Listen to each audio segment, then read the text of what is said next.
Richard, you ever feel like you're playing mini golf with a pink ball across a makeshift bridge, a giant spaceship behind you? Rarely, Pierre, very rarely. But in this case, Happens to be true.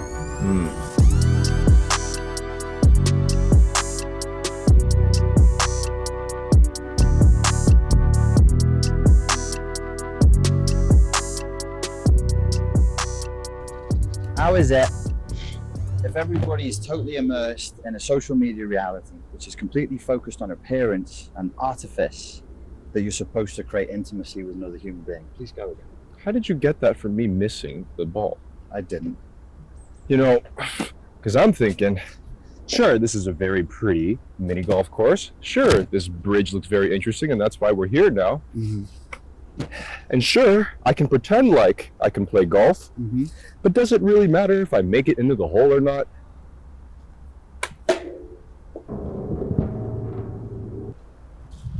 Beautiful. If only every single shot could be that beautiful and that perfect. If only every single shot could be that beautiful and that perfect. And imagine if you caught that. I know, right? Yes. It would have looked a lot cooler than it did.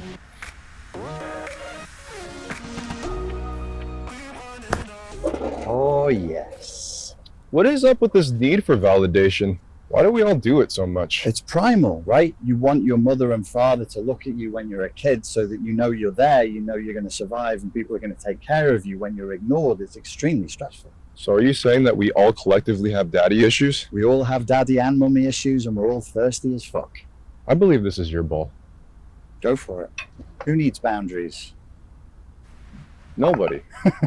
There's no more boundaries, just validation. There's just validation. At this point, everyone's just willing to do anything to be seen. Is it even validation anymore? At this point, it might be beyond validation. You might have a point. It might just be about pure dopamine addiction. So beyond the validation, what there was a chemical release in the brain from the human reward system of dopamine. And maybe we don't care about validation anymore. We just want that drug, that dopamine high. So what you're saying is, it's basically if you were to play golf and mini golf itself, but every swing you would just imagine that you would make it every single time. Well, that would be the same thing. You don't actually need the discipline and the commitment and the hard work to develop the skill to do it. You could just whack it however you wanted to whack it, and it would just go in no matter what. Yeah, it doesn't hit the same, does it? Not when it's not real, baby. But if I rewatch this, I could relive a simulated sensation of me actually making it. Okay, so that's where it's all about the dopamine, right? Because you want your reward system to give you that feel-good moment of the dopamine hit. But what's it going to take for you to keep getting the same dopamine hit from those lower levels of stimulus? You've got to raise the stimulus. Okay. Can you raise the stimulus?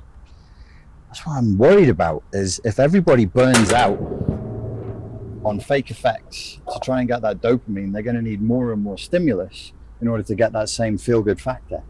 So are you saying we should use 2 balls instead of 1? That's what it comes to in the end. Right, we're going to have to make the courses crazier and even bigger. The course is crazier. Use a sword, a katana, maybe 3, hit them with nunchucks. That's what I'm saying. So if we could simulate in the entire mini golf situation, we would continuously add on like DLCs, like downloadable attachments in video games. Right. I could have a third leg just swinging and hitting the ball. You know what I mean? You do have a third leg, yeah. All right, I can use it then. Watch this. You ready? Amazing. It's beautiful. Honestly, the simulated version actually feels pretty good. Why don't I just do that all the time?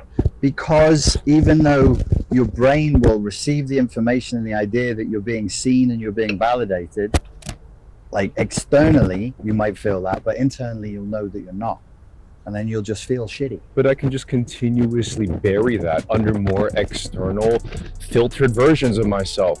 Bury the shitty feeling. What's wrong with having duck lips? So the more that shitty feeling gets buried, the worse people are going to feel, the more depressed and anxious they're going to feel over time. But I would have giant duck lips. That's true. And who doesn't like that? Make straws bigger. You know what I mean?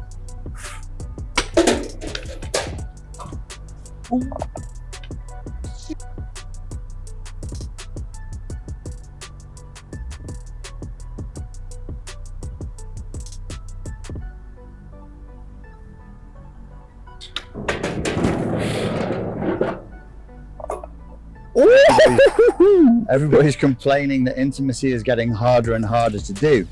You don't think it's anything to do with the duck lips and the filters, right? Definitely does, but I mean, we're already here. Everybody is just really hot with giant duck lips. Straws are gonna get bigger. We're gonna add nunchucks to our daily routine of cycling with Lululemon neon pink yoga pants while having our ketogenic vegan diets and closing our eyes and making hole-in-ones with your leg spread. Ooh. So nobody really loves anybody else. It's just an avatar loving another avatar. But we're all really hot. Well, there is that. What's wrong with that, Richard? At least we look good, we get the likes, we get the followers, but do we get human connection? And do we need human connection? I mean, we do get it in a certain way. You know, you got a bunch of influencers with a million eyeballs that don't really know the person, just know that the initial facade, that persona, you know, with the makeup and the contours and stuff. That's enough for most people, I think. But okay, hold on. But imagine these two individuals living through their avatars, the most beautiful version of themselves, crafted to the T, everything controlled, visuals and personality. And then on their laptop, the camera switches on and it reveals who's behind the laptop. What do you think is going to happen then? I don't think it'll end up okay. Panic. I think that people would panic and they'd be frightened and they'd be anxious. They fear the rejection, but that's what we have to face if we want authenticity and real connection. You have to face the fear of rejection. You have to face being vulnerable with somebody and showing yourself not in your best light, and you have to accept the other person in an unflattering light as well.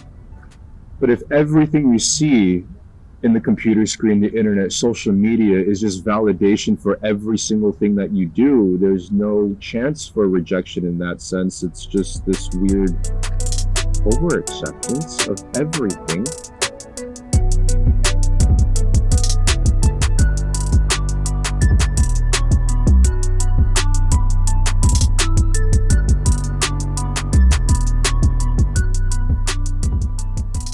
Isn't it a strange coincidence that the more people thirst for love, the more they end up thirsting for attention, and it actually feeds back into the system, it feeds back into the matrix, the social media apps and everything. People rely on it more because they have less love.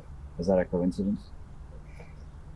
But is it love that anybody really wants, or do they just want to, like, for example, this is a beautiful place. Would it really exist if we didn't take a photo of it, Facetune a little bit, you know, post it in with a few hashtags? I mean, it's kind of weird to think about. The first person who made this, they did this for the sake of doing it. They didn't exactly do it to get attention, did they? Maybe some crazy millionaire knows that everybody's going to come here, they're going to talk about it. Maybe he did get a little social status from it. People think they don't want love, but actually it's not a question of want, it's a question of need. Humans need love, they need connection. We're trying to replace genuine connection with artificial connection. You know, this place we're in right now, this is exactly the kind of place where the god Pan would hang out.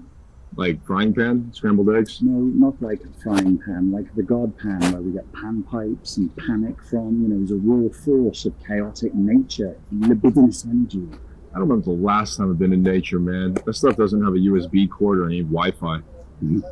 Well, this is the problem, you see. We need authenticity, we need nature, we need chaos, we need things that are real and full of life. The problem with the internet is it's all dead, it's all cyber, it's all technology. There's no life in it.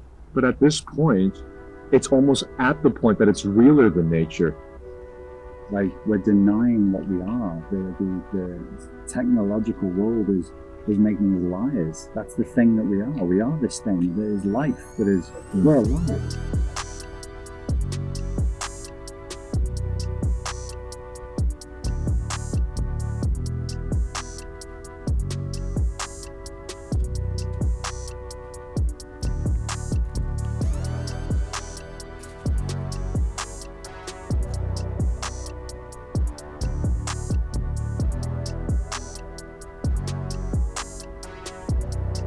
the simulation's cracking by the second, isn't it? It is. It seems to be disintegrating particularly rapidly today.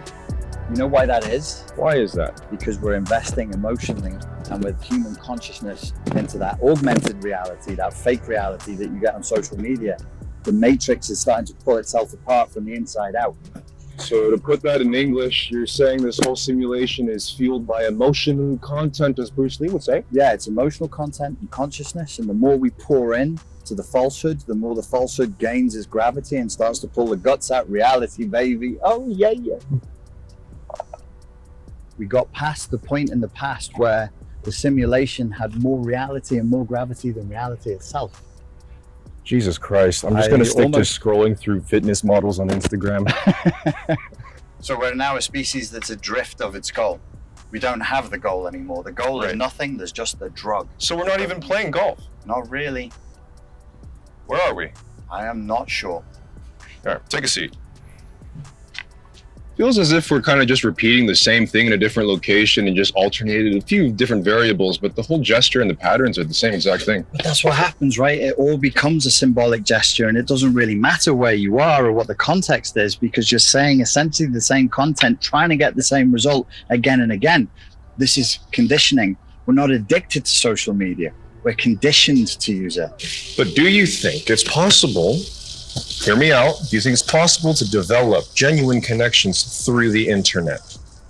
Yes, but you can only do it by undoing everything that the internet has done to you in order for you to get to that point. So you go through the internet, you meet each other, and then once you've met each other IRL, you then have to undo all of that conditioning the internet gave you. So you have to sort of walk backwards, as it were.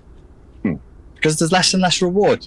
So if there's less and less reward, you're just doing it for the sake of doing it. That's conditioning. All right, and we're still told to play the game, but the game is no longer about making it in the hole. No. It's rather just us performing that we're doing it anyways, but we continuously end up in the same place every time. Right, so it becomes a purely symbolic gesture, a purely performative action. And in a sense, the gesture is only there to show your submission to the matrix itself.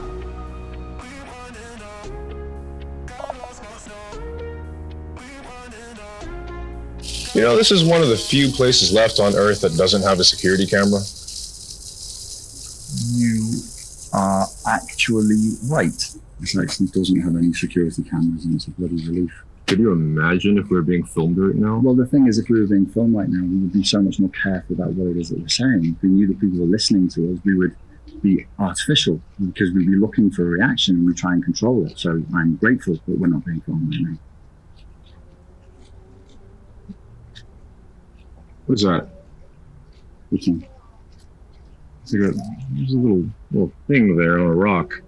I think it's just a rock. They don't have like rocks as cameras now, do they? No. Paranoid. Well, meal's on me, yeah? Okay, that sounds good to me.